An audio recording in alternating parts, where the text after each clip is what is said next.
mga nagbabiral ngayon guys. Suppose seryoso maapektuhan lang ang community ng Kalingap sa pinagagawa nila. Sa totoo lang, ayaw ko rin yung nakita ko na nangyari sa mismo pa sa harap ng simbahan. Ano na lang ang sasabihin ng mga tao diyan, ang daming tao doon, ano na lang sasabihin nila sa Kalingap. Magbabiral yan, tignan mo, kalat na sa social media. Mismo pa sa harap ng simbahan.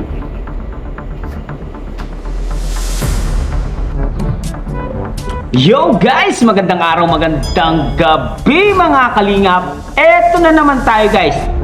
Muling magbabalik si Papa Sider. Eto na nga guys. Meron akong napanood at meron din akong napansin kay Jello Mags. Kasi nakita ko at narinig ko parang sinisisi pa yung Kalingap sa nangyaring gulo doon sa nangyari sa harap ng simbahan sa daanan ni Mang Iking, Kinred at sina Kuya Mel. Sabi niya, masisira pa daw ang community ng Kalingap dahil sa ginawa ng Kalingap. Narinig ko dito guys. Ipaparinig ko sa inyo lahat ang sinabi niya. Parang kinakampihan pa yata. Yata. Si Mang Iking ni Jello Mags. Pansin na pansin ko yan, no? Mukhang. Sabi niya, magbardagulan na lang kayo sa sok-sok meds. Wag na magdimandaan. Binabastos na nga yung Kalingap Yung Kalingap community tapos hindi magdidemandahan. Di ba? Saan naman ang galing yung mga sinasabi mong yan, Mang Jello? Ay ako, opinion ko to. Kasi nga, binabastos na yung Kalingap, binabastos na yung BSM Cafe, binabastos na yung foundation, hindi pa rin magdidemanda. Tara guys, panoorin natin itong si Jello Mags guys. Siyempre, kung bago ka pa lamang sa ating YouTube channel, huwag kalimutan mag-like, mag-share, mag-subscribe. Pahit ang notification bell button para updated kayo sa mga ilalabas natin reaction video mga Kalingap. At siyempre guys, huwag kalimutan suportahan sina Kuya Bal Santos Matubang, Ate Edna Vlogs, Kalingap Rob, Kalingap Team, siyempre Kalingap Reactor, Papa Shider TV. Binabastos na nga si Kuya Bal Santos Matubang, Kalingap Rob, hindi pa magdidemanda. Matindi. Panoorin na natin. Let's go! Yan lang, sa akin lang, mga ganyan na bagay, palampasin, mag-real talkan na lang kayo sa mga social media, Sokmed, kikita pa kayo ba kaysa pagpaabot-abutan kayo dyan. Kapag may nangyari sa isa't isa sa inyo, sinong kawawa, pamilya nyo. Saka ako guys, hindi naman sa kwas, para sa akin lang, sa opinion ko lang hanggat hindi ka naman kasi nasa teritoryo sila kapag pinagtutulungan sila doon, wala silang laban doon. Siyempre, alangan naman na hindi tutulong yung mga karpentero doon. Buti nga, hindi pa talagang kapag nagkarambulan talaga, tutulong mga yon. Kawawa sila doon. Kasi parang silang dumayo doon Kasi taga doon sila. Buti, walang nangyari. Yun ang opinion ko. Kasi ang pagsisisi guys ay nasa huli. Lahat naman tayo matapang. Pero idaan natin sa kapag ganyan-ganyan lang, sus, palampasin mo na yan. Sabi ko nga, ang pagsisisi lagi nasa huli.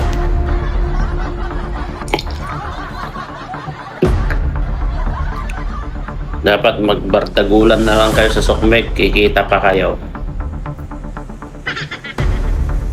Huwag na kayo magkasuhan. Puro ganyanan na sa Sokmed. Bardagulan na sa Sokmed. Kaysa ang mangyari dyan kapag may nagkamali ng isa sa inyo, sinong kawawa? Pamilya nyo. Ito ay advice lang bilang kaibigan sa lahat. So, may nagpang-abot, grabe, ay bayaan nyo sila guys. Yan ang gusto nila, akala nila madali lang ang Salamat Kuya Jello. Pero kapag ako ang ganyan ng opinion guys, ay, sa akin lang, mga ganyan na bagay, walang pasin, mag-real talkan na lang kayo sa mga social media, Sokmed, kikita pa kayo ba kaysa pagpaabot-abutan kayo dyan. Kapag may nangyari sa isa't isa sa inyo, sinong kawawa? Pamilya nyo. Saka ako guys, hindi naman sa para sa akin lang, sa opinion ko lang hanggat hindi ka naman pa, kasi nasa teritoryo sila kapag pinagtutulungan sila doon, wala silang laban doon. Siyempre, alangan naman na hindi tutulong yung mga karpintero doon. Buti nga, hindi pa talagang kapag nagkarambulan talaga, tutulong mga yun. Kawawa sila doon. Kasi parang silang dumayo doon eh. Kasi taga doon sila. Buti, walang nangyari. Yun ang opinion ko. Kasi ang pagsisisi guys ay nasa huli. Lahat naman tayo matapang, pero idaan natin sa kapag ganyan lang, sus, palampasin mo na yan. Sabi ko nga, ang pagsisisi lagi nasa huli.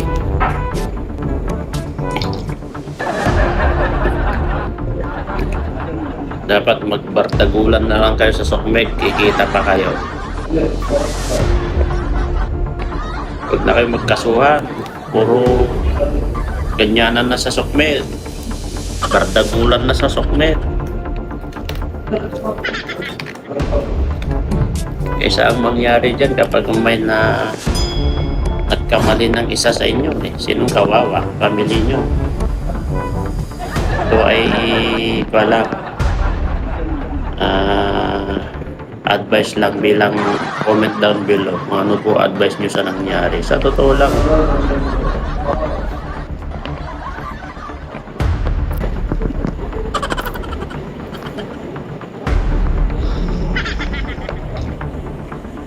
sa totoo lang, ayaw ko rin yung nakita ko na nangyari sa mismo pasarap ng simbahan. Ano na lang ang sasabihin ng mga tao dyan, ang daming tao doon, ano na lang sasabihin nila sa Kalingap. Magbabiral yan, tignan mo, kalat na sa social media. Mismo pa sa harap ng simbahan. Para pa lang, sige, magbardagulan kayo sa Sokmed, wala nang kasuhan, gawin nyo. Diba? Minsan ganyan din ang advice ng mga nasa gobyerno. Walang pikunan na lang. Kaysa ganyan, kapag may nag-umpisa lang isa dyan, Diyos ko po, sabi ko, sigurado, siyempre, hindi naman sa gumigit na lang ako, pero ginaganyan ko lang din yung mga, siyempre, sa kasamahan namin. Siyempre, kapag nag-umpisa sila dyan, dudumugin sila dyan. Kasi nandyan sila sa teritoryo nila eh. Dudumugin sila dyan. Sus, minsan tayo ay hirap magsalita. Pero kapag nag-umpisa na yan, wala na. Hindi mo na may babalik ang tapos na. Yan lang ang advice ko. At the end of the day, pareho silang talo. Oo. So yan. Lahat tayo matapang. Walang hindi matapang sa mundo. Lalo na kapag improbyado. Pero isipin din natin 100 times or more than pa. Ito ba ay nakakabuti sa atin?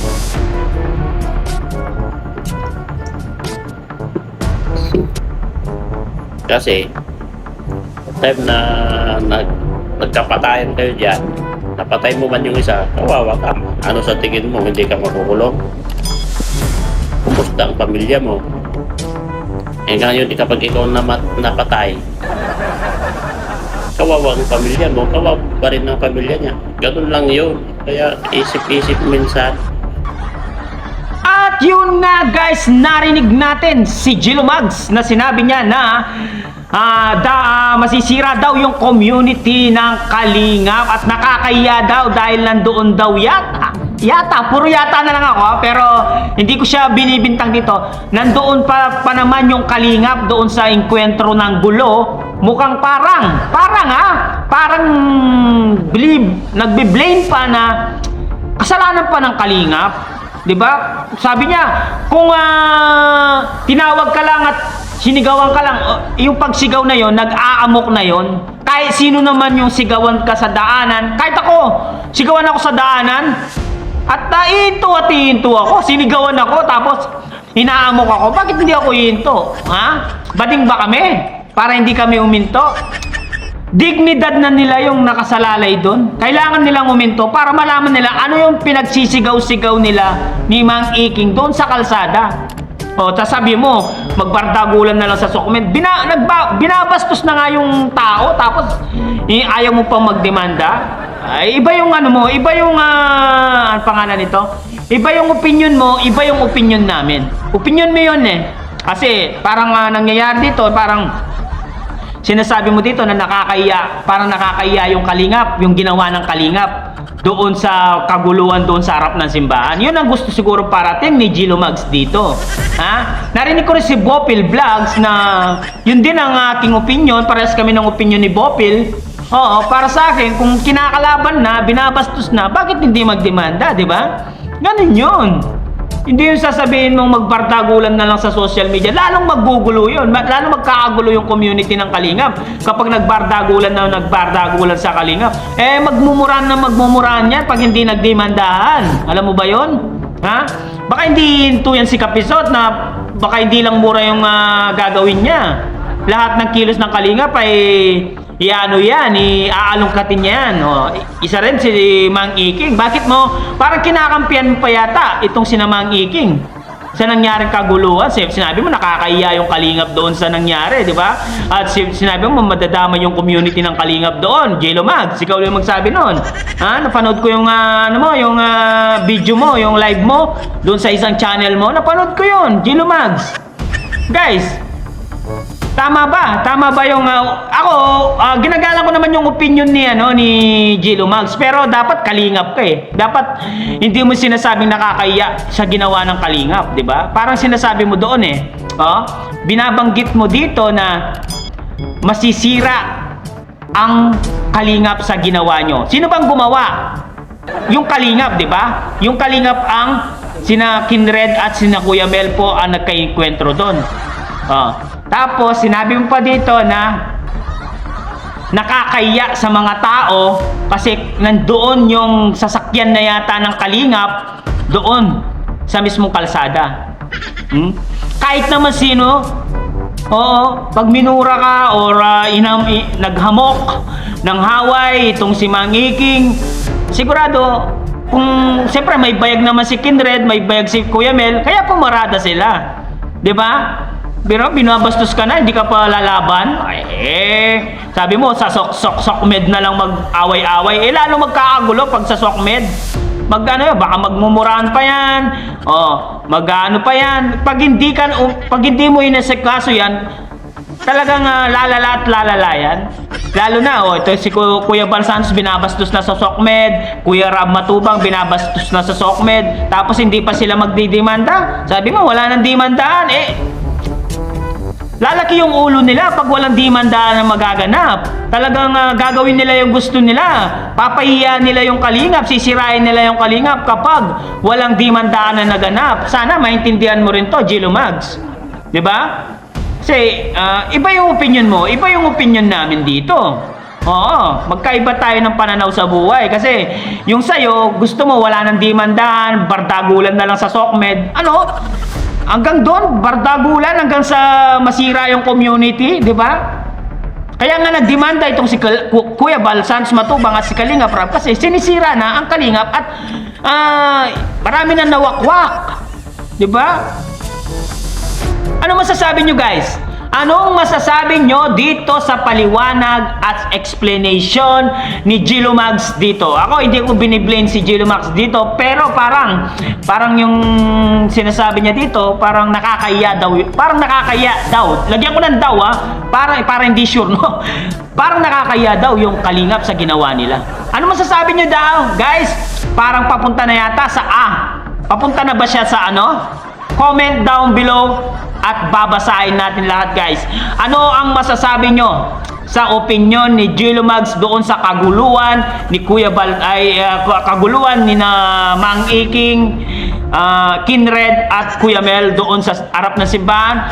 Comment down below at babasahin natin lahat yan. Syempre, guys, hanggang dito na lang muna ang ating reaction video for today's mga kalingap. Siyempre, kung bago ka pa lamang sa ating YouTube channel, huwag kalimutan mag-like, mag-share, mag-subscribe. Pa-hit ang notification bell button para updated kayo sa mga ilalabas natin reaction video mga kalingap. At siyempre, guys, no, huwag kalimutan suportahan sila Kuya Val Sans Matubang at The Edna Vlogs, Kalingap Rob, Kalingap Team, siyempre Kalingap Reactor, Papa Shider TV, guys, no. Wala daw di mandahan. Hindi pwede yun. Ako hindi rin ako papayag na bastusin ako ng kahit sino. Hindi ako papayag. Hanggang dito lang. Maraming salamat. I love you all, guys. Sana wag din kayong pumayag na bastusin kayo ng iba. Mama, chup chup. Bye-bye.